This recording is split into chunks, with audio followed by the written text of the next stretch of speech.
When you look at the history of the second half of the 20th century, it's clear that what drove politics was not political leaders or political parties, but political stories.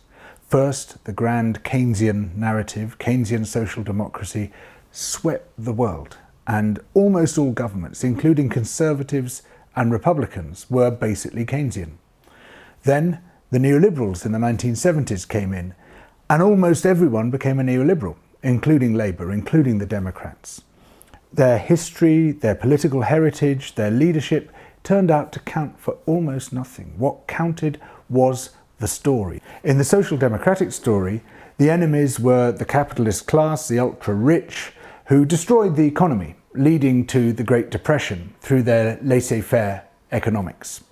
And the heroes of the story were the working classes and the middle classes, who rose up and destroyed the power of that capitalist class and instituted a paternalist state which provided a social safety net and public spending, free education, free healthcare, and restored order to the land in so doing.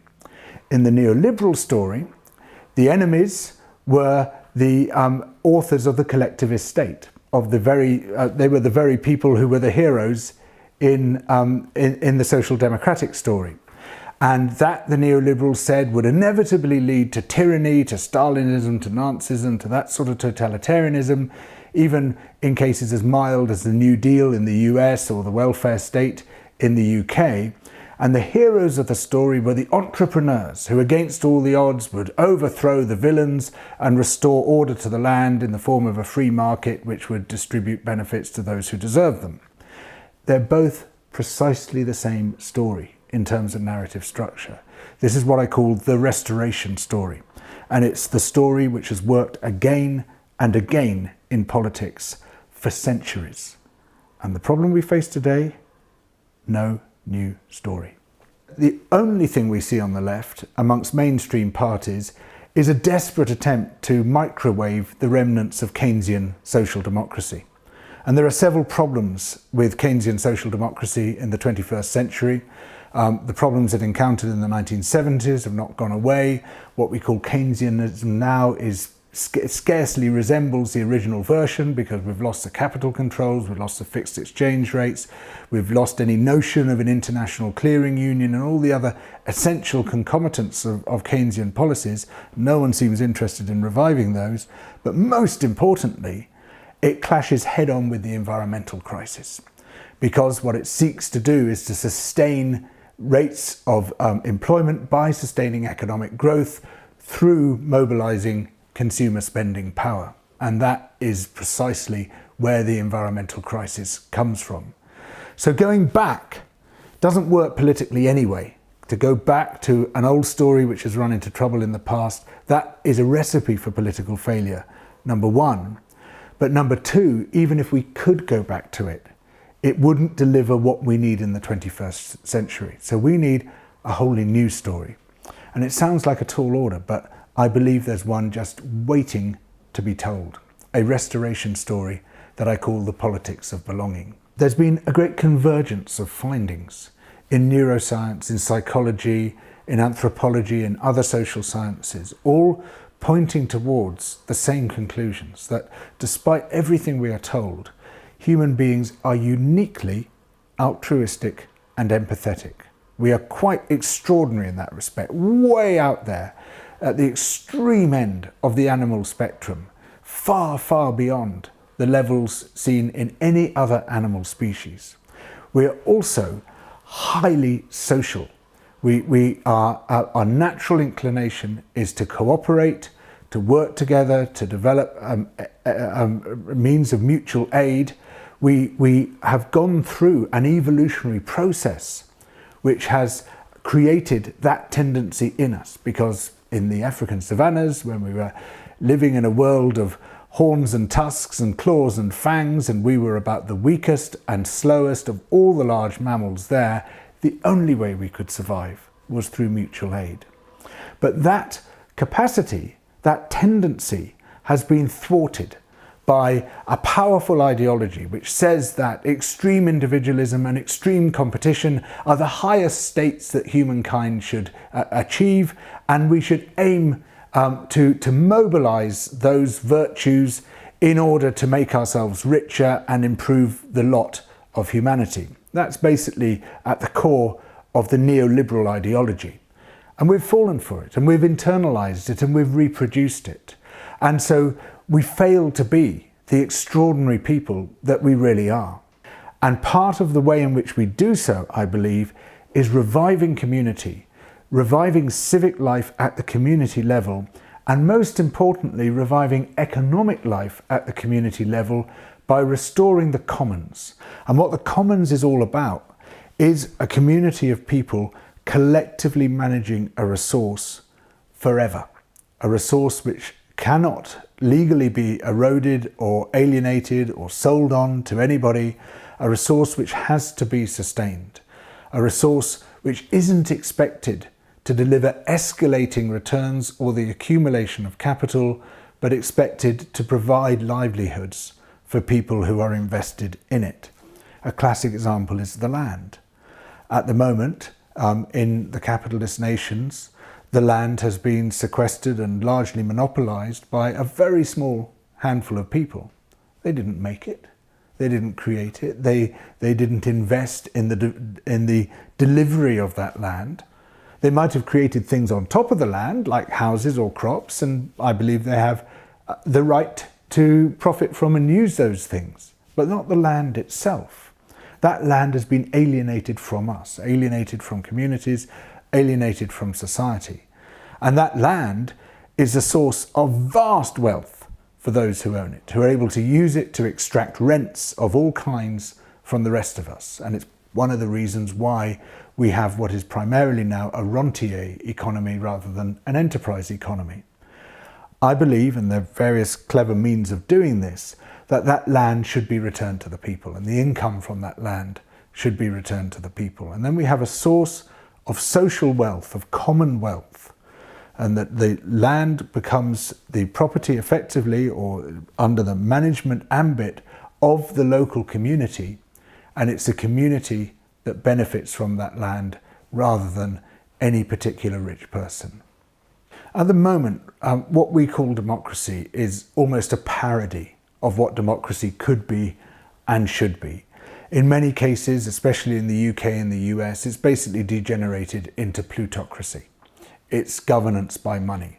Money has achieved such a grip over political systems through campaign finance, through the media, through the way in which candidates are effectively being bought and controlled by corporate interests, that it has come to trump the power of votes. That is one of the things that immediately has to change. We need to overthrow the current forms of political funding. I believe we need a system which says no one can give more than a certain fixed amount, say £20 or $20, and the state will then match that at a fixed multiple. And what that means is that you then have a massive incentive for political parties to re-engage with the electorate and to start bringing people in, because it's going to be the numbers that count rather than the pounds or the dollars that count. And then you have to have a root and branch change of the way in which supposedly democratic systems function. And one of the crucial areas there is introducing much more participatory democracy into representative systems, allowing for meaningful referendums, not stupid referendums of the kind that we've had in the UK with a huge question with just a yes/no answer, which you can't possibly nuance. So we come out at the end of it and say, well, what did we vote for? Was it single market? Was it the customs union? Was it a European Economic Area? Or none of the above? We don't know. Meaningful referendums backed by proper and meaningful political information, much finer grain participatory involvement in politics, with the devolution of decision making at all times to the lowest possible political level. Participatory budgeting, so that we can determine how money is spent in our own communities, rather than having our money removed into the hands of a bureaucratic class which then from on high decides what we're going to get and generally misallocates that money so that the rich get more than the poor. There's a whole series of essential political reforms. One of them is the way in which we vote. In the UK and in the US, we have preposterous voting systems, which mean that minorities end up controlling majorities. That too has to change. The environmental question should be central to everything we now do.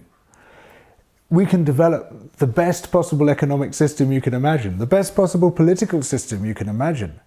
But if it is destined, as the current systems are, to destroy the basis of our livelihood, to destroy our home in the form of the living planet, upon which every aspect of our life depends, then that system is as bad as any other. We might as well design some hideous system which is going to oppress us all, because eventually these utopian systems we design will do that very thing. Not by design, but by accident, because they will erode and eventually destroy the capacity of the living world to support us. We are seeing this capacity already coming under severe strain, particularly as a result of climate breakdown, which is the great human predicament that we face, and as a result, because it presents such a fundamental challenge to capitalism, is the one we scarcely discuss, even when environmental calamity strikes. So the crucial task, both economically and politically, is to start with the position that the living planet and its living systems must be protected and sustained, and then to build our economic and political decisions around that. And that makes it almost the opposite system to the one that we have at the moment, which says the key task is to get the politics right and get the economics right, and that environment thing, yeah, we'll stuff it in somehow. It'll be all right. It's patently not all right. The question always people ask is, well, how do we get from here to there? You've spelt out this vision of a better society, but we're in a crap place at the moment, and we're a long way from realising that vision. So how on earth are you going to do it? You and whose army? Well, the army, so to speak, has already been demonstrated on both sides of the Atlantic. And it really first came to prominence in the party political sense during the Bernie Sanders campaign in the US. And the techniques that campaign developed, which have been very nicely documented by two of Bernie Sanders' campaigners, Becky Bond and Zach Exley, those techniques were really still in their infancy by the time the nomination contest for the Democratic presidential candidate had come to an end. And what Bond and Exley and others say is that if we knew then, at the beginning of the campaign, what we know now, Sanders would have swept everything. There's no way that Clinton would have won that nomination. And I believe that if Sanders had won the nomination, he would have won the presidency. I don't think Trump would have stood a chance against him, because he was pressing all the crucial buttons that Trump, in his very clumsy and oafish way, was also pressing, but Sanders was doing so with a coherent political program behind him. What they managed to do in a very short period of time was to create a volunteer base of 100,000 people. People who were committed for much of their time during that period to fighting for the Sanders campaign, almost as if they were paid staff, but in their own time. And what they managed to do was to speak directly to 75 million Americans. Had it gone on a few months longer, they could have abandoned all forms of targeting and just gone to everyone, basically sought to speak to every single adult in America. And when the British election was announced, and everyone said it's going to be a Conservative landslide, it's going to be a total wipeout, I made a short video for The Guardian saying, if Labour adopts the Sanders technique, it might have a chance. It might have a chance of winning. And I was widely mocked. I was told this was absolutely preposterous, the most ridiculous thing that anyone could suggest. Well, Labour did just that, and Momentum, supporting Labour, did just that. And they mobilised a volunteer base using Sanders techniques with advice from Sanders people. And as we know, what was predicted to be a massive Tory landslide turned out to be a very close contest, with Labour greatly expanding its share of the vote and the Tory party losing their overall majority in the House of Commons. An extraordinary situation, a massive turnaround, driven in part by the manifesto which Labour produced, which was very good, but primarily by adopting the big organising model, which turned out to be highly effective. But that alone is not enough. That's half what needs to be done. The other half is to have the new story. You put those two things together, the new organising technique and the new story, you become unstoppable.